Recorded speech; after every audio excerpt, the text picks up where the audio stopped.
En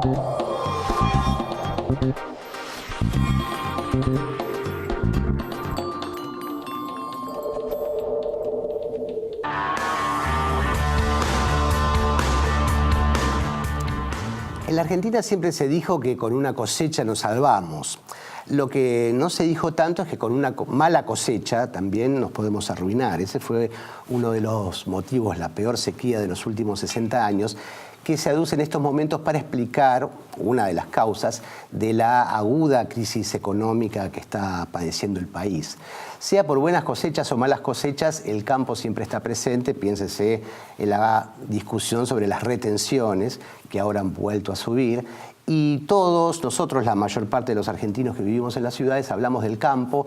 Ahora, cuando hablamos del campo, ¿qué nos imaginamos? ¿Qué pensamos? ¿Qué sabemos del campo? Bueno, para ayudarnos a pensar esto, acaba de aparecer un libro que se llama justamente Cómo pensaron el campo los argentinos, de Roy Ora, historiador, económico, investigador del CONICET, que hoy está con nosotros. Gracias, Roy, por venir. Y vos decís al principio de tu libro que la Argentina respira campo. Sin embargo, todos hablamos del campo, pero me parece que la hipótesis de tu libro es que siempre lo que pensamos sobre el campo estuvo bastante equivocado. ¿Es así? Sí, bueno, gracias por la invitación, es un gusto estar acá. Lo que este libro trata de reconstruir es como la gran discusión argentina sobre el campo, ¿no es cierto? Y es una discusión en la que, al mirarla, yo aprendí cosas. Y eso probablemente tenga que ver con que muchas de las imágenes dominantes que tienen peso público sobre qué es el campo y qué problemas tiene el campo, no diría que son equivocadas, pero por lo menos tienen que ser analizadas, situadas, puestas en una perspectiva histórica, analizadas con más cuidado, ¿no es cierto? Ahora, vos contás en el problema del latifundio, ¿no? Sí. Evidentemente los orígenes del campo argentino. A ver, vayámonos a después de la independencia, vos empezás a historiar. Los grandes latifundios, Rosas era el gran latifundista, Urquiza era un gran latifundista. Sin embargo, Sarmiento, Mitre, Avellaneda, los primeros presidentes argentinos, fueron fuertes antilatifundistas. Uno no se imaginaría a Mitre, por ejemplo, hablando en contra de los latifundios, pero era así. Sí, una de las cosas que yo aprendí acá es que la gran propiedad es un rasgo característico del campo argentino. Eso tiene que ver con la dotación de factores, ¿no es cierto? Mucha tierra, pocos hombres. Y sin embargo, la gran propiedad fue muy importante para el crecimiento económico argentino. Recién vos hacías referencia a esto. Y sin embargo, siempre la gran propiedad fue objeto de crítica. No hubo en ningún momento, diría yo, en la historia argentina un consenso en torno a la idea de que la gran propiedad es buena. Y esa crítica viene como del fondo de los tiempos.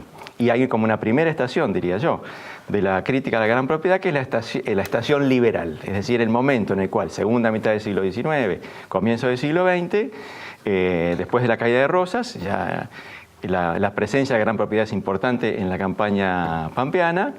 Y los que gobiernan Argentina creen que eso tiene que cambiar. ¿Y qué campo, ellos qué querían, qué modelo tenían en la Bueno, cabeza? entonces claramente ahí aparece, está muy presente en Sarmiento, pero también en otras figuras importantes.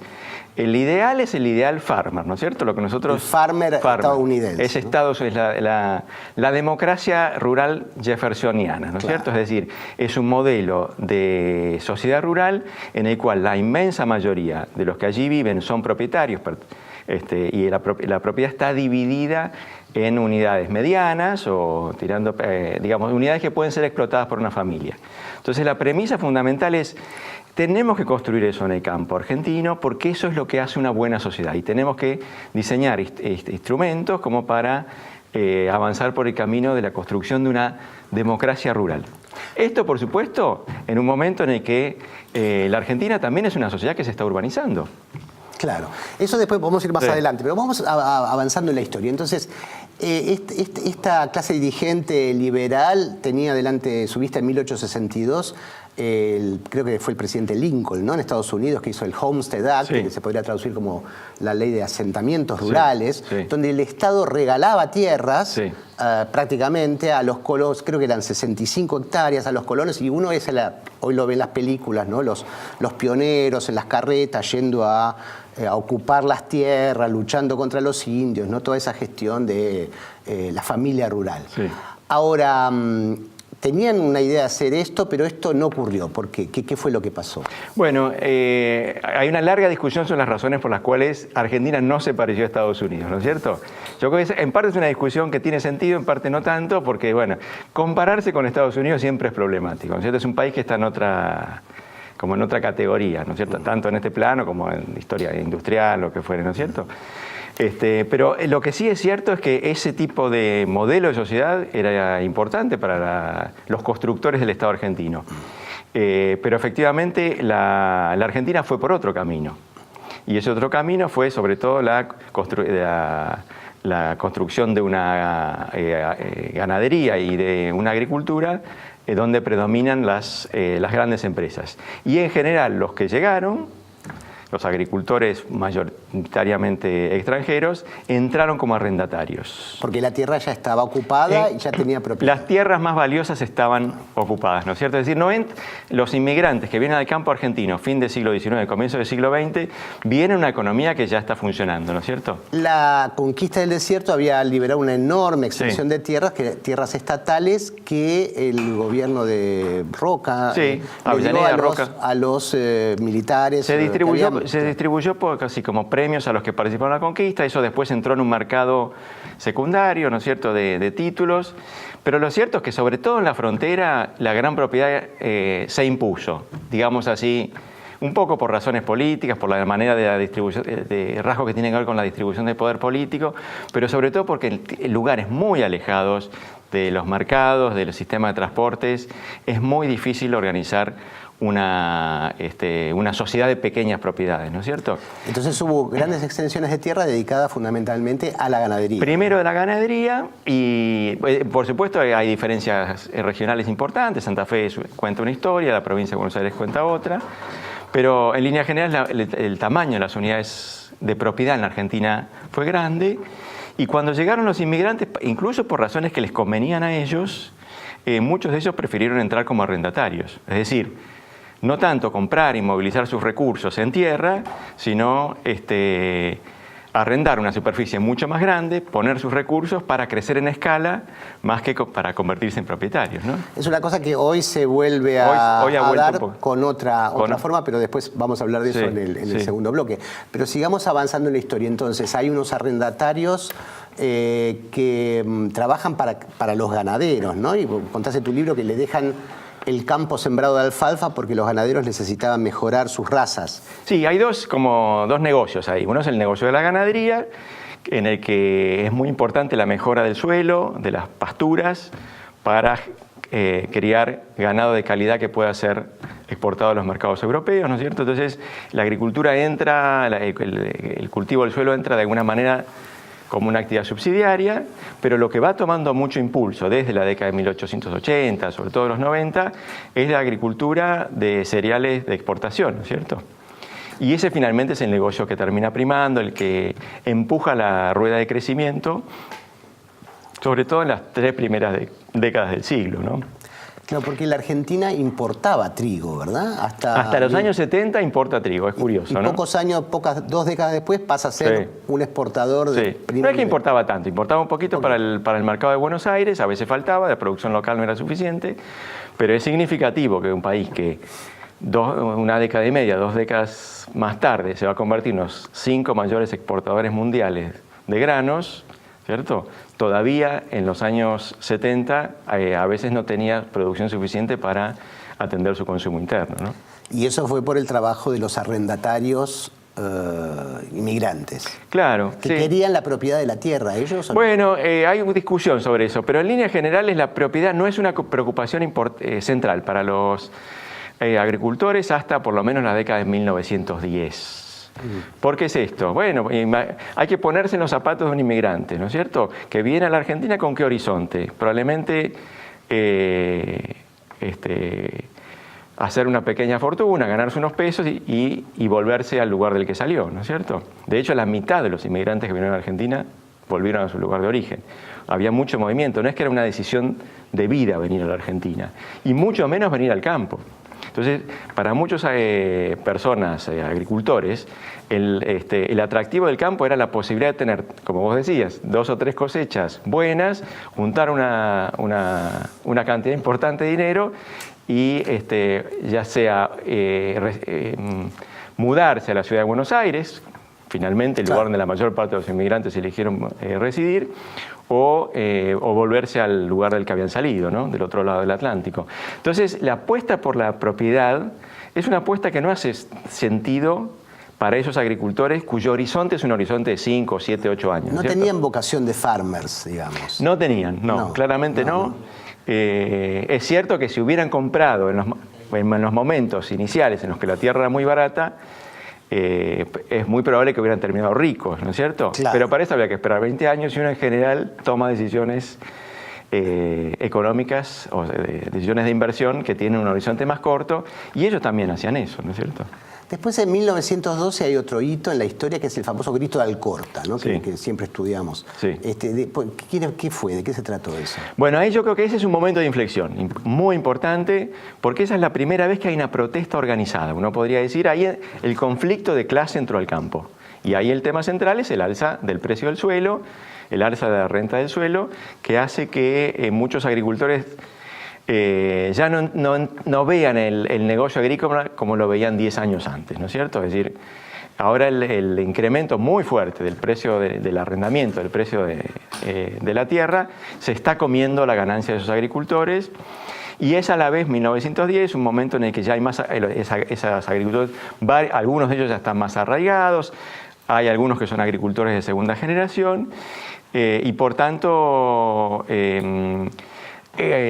nace primero una protesta, se articula una protesta que va a dejar un legado muy importante, que es la Federación Agraria, y esa Federación Agraria va a pedir primero, sobre todo, una renegociación de los términos de contratos de arrendamiento, y crecientemente, en el curso de las 2 décadas posteriores, van a empezar a preocuparse más y van a poner en el centro de su atención el problema del acceso a la tierra. Entonces ahí ya tenemos unos agricultores que están pensando el problema desde otro punto de vista, que es nosotros queremos ser propietarios, a diferencia de lo que pasaba para la generación anterior, ¿no? Bueno, y lo que pasó después, lo vamos a seguir conversando en un ratito en el segundo bloque, es que en la Argentina hubo una reforma agraria silenciosa. No salió ninguna ley ni prosperó ninguna ley, pero igual la propiedad del suelo cambió y mucho. Enseguida volvemos hablando de cómo pensaron el campo los argentinos.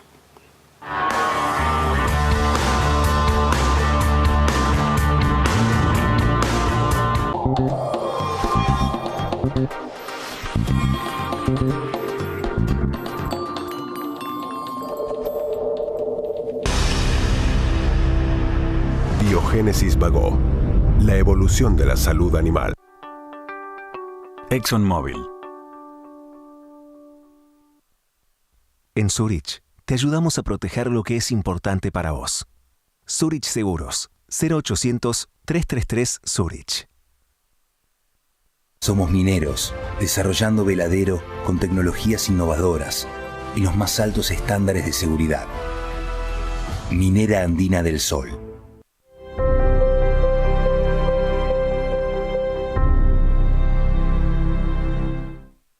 Ser la mejor empresa láctea es una gran responsabilidad. Una responsabilidad que alimentamos día a día para ofrecer siempre los productos lácteos de máxima calidad.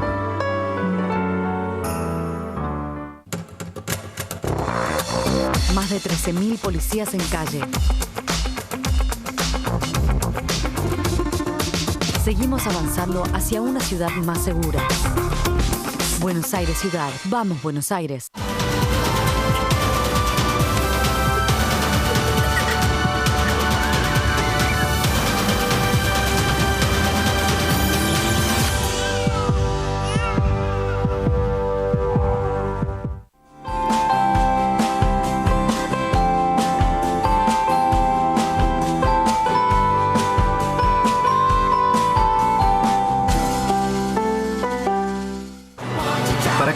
Crecer es algo distinto.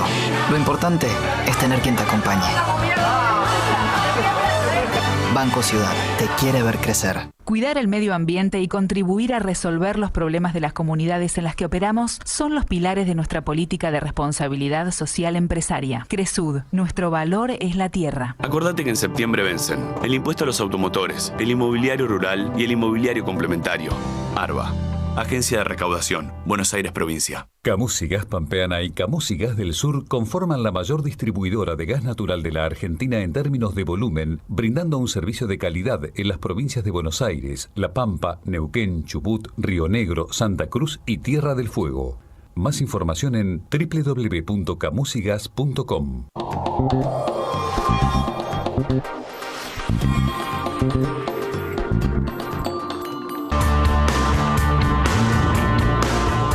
Seguimos en Asuntos Públicos. Hoy, ¿cómo pensaron el campo los argentinos? Roy Ora acaba de publicar un libro fascinante porque estábamos viendo en el primer bloque la historia, cómo había empezado toda esta historia, y ahora estamos ya en el siglo XX, pasamos por el grito de Alcorta, y algo ocurre, Roy, en 1943, que es otro hito, me parece, que cambió el campo en forma muy importante y que produjo lo que podría llamarse una reforma agraria invisible, ¿es así? Sí, sí, yo creo que para entender eso hay que tener en cuenta que los años 20, sobre todo los 30, fueron muy malos para los agricultores, sobre todo a la luz de lo que había sido el boom anterior, ¿no es cierto? Entonces ahí nace una demanda que antes no estaba, que es una demanda de justicia social, es decir, una demanda que el país hace suya, que gira en torno a la idea de que hay que mejorar las condiciones de vida de los agricultores, ¿no es cierto? Y el agricultor explotado por el terrateniente es como el emblema de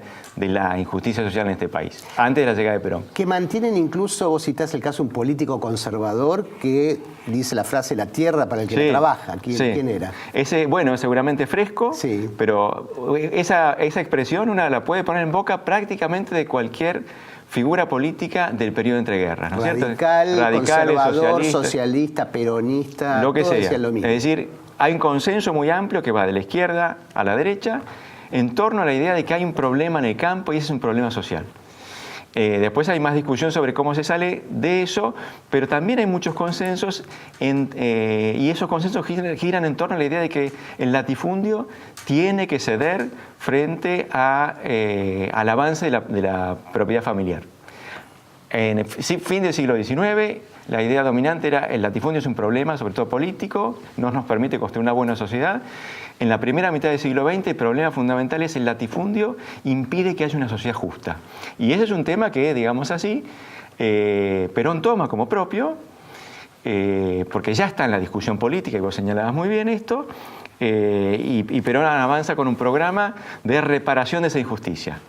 Ese programa, como decíamos, comienza a cobrar forma con la Revolución del 43 y que tiene lugar, pues sabemos nosotros, durante los años de la Guerra Mundial, que son años muy malos para la agricultura. O sea, en el 43 vos contás en el libro se congela el gobierno de Castillo, ¿no? Todavía. Primero congela los arrendamientos. Claro, primero Castillo y después la dictadura del 4 de junio. Congela los arrendamientos, congela los valores de los arrendamientos e impide la expulsión de los arrendatarios. Existió un temor de que los problemas del campo, el ascenso de la ganadería, que era lo que funcionaba en un mercado mundial como el de los años de la guerra, llevara a un incremento de la ganadería a costa de la agricultura y eso significara desplazamiento. Y esa Argentina ya estaba viviendo las tensiones que significaba la migración del campo a la ciudad, ¿no es cierto? Entonces, el congelamiento es un proyecto de corto plazo, o comienza así, dirigido a impedir ese fenómeno, pero se va consagrando cada vez más como una respuesta al problema de fondo, una respuesta circunstancial que dura un cuarto de siglo. Como siempre, como ocurre bastante como en la muchas Argentina. veces. O sea, y ese congelamiento dura de 1943, dura 25 años. Sí, hasta el 67 se va renovando ese congelamiento, es decir, los que ocupan tierras arrendadas no pueden ser expulsados y los montos que pagan en concepto de renta están congelados. En una Argentina que empieza a saber lo que es la inflación. Una inflación, creo que vos mencionás 250% en ese periodo. Sí, o sea que esos arrendamientos eran un regalo. Claro, es decir, un arrendamiento que en los años 40 significa el 40% de la renta, en la década del 60 significa menos del 10%. Claro. ¿Y entonces qué pasa con las tierras esas? Bueno, entonces ahí hay una discusión entre los especialistas, pero para decirlo rápido, yo diría, lo que desaparece es el rentismo agrario, que era un fenómeno muy extendido antes, ¿no es cierto? Grandes terratenientes que arrendaban sus tierras a agricultores. Eso desaparece ya sea porque los propietarios recuperan la tierra, o más importante, mucho más importante, porque los agricultores que no pueden ser expulsados y que están pagando chirolas casi por esa tierra, están en una posición de fuerza y logran comprar esa tierra a precios más bajos que los de un mercado normal, ¿no es cierto? Además, entonces eso da lugar a una estructura de tierra mucho más mesocrática, ¿no es cierto? Un predominio de unidades de producción medianas para lo que es la Argentina, ¿no es cierto? Además, las clases altas propietarias solían tener muchos hijos, entonces la propia subdivisión por herencia... Claro. También está ese fenómeno que, es decir, la gran propiedad creció hasta 1900, más o menos, con la expansión de la frontera.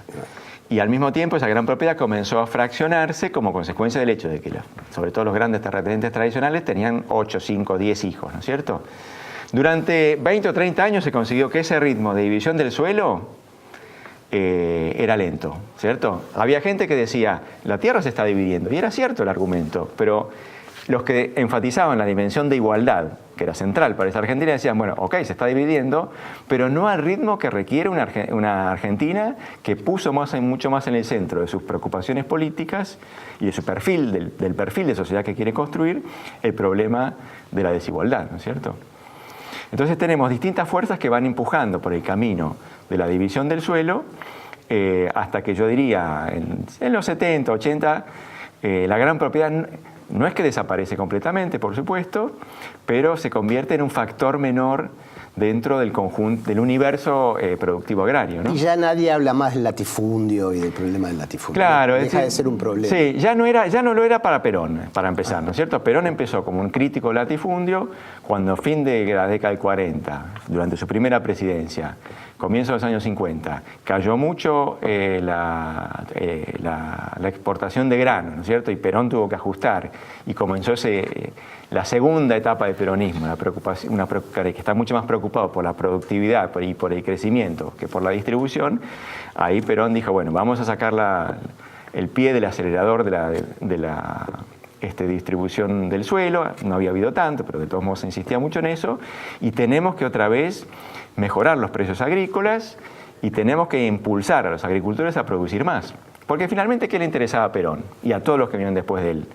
El campo cada vez menos. El campo, en todo caso, como el sector que genera los recursos que permiten mejorar el nivel de vida de la población urbana y generar las divisas con las cuales funciona la industria, que fue consagrado por todos por Perón y por los que vinieron después como la locomotora de crecimiento argentino. La época de la industrialización por sustitución de importación. Exactamente. Entonces, ya esa es, como yo diría, la utopía argentina después de los 50. Si vamos a hacer una sociedad mejor, va a ser en torno a una Argentina urbana e industrial. Y los problemas del campo, en este sentido, dejan de ser problemas sociales, porque el campo crecientemente pierde población, va perdiendo población, hay una reducción muy importante de la población rural. La Argentina ha sido siempre un país muy urbanizado y lo es cada vez más en la segunda mitad del siglo XX.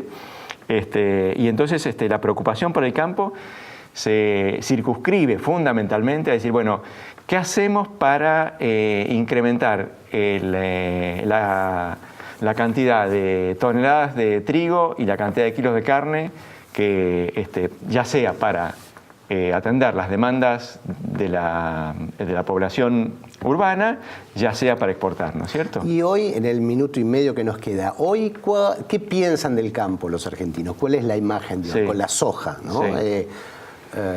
Yo creo que cuando decíamos esto, seguía existiendo una imagen negativa del campo, la idea del latifundio, del campo ineficiente, ¿no es cierto? Hasta los años 70 esa imagen es predominante, ¿no es cierto? El campo hay que transformarlo por la vía sobre todo del cambio tecnológico, no tanto por el lado de la reforma agraria. Yo creo que esa visión del campo ya hoy solo es patrimonio de sectores minoritarios de la comunidad argentina, ¿no es cierto? Porque en los últimos 20 años, bueno, el campo se ha consagrado como el sector más dinámico de la economía argentina, un sector capaz de incorporar tecnología, un sector que, bueno, lo estamos viendo, ¿no es cierto?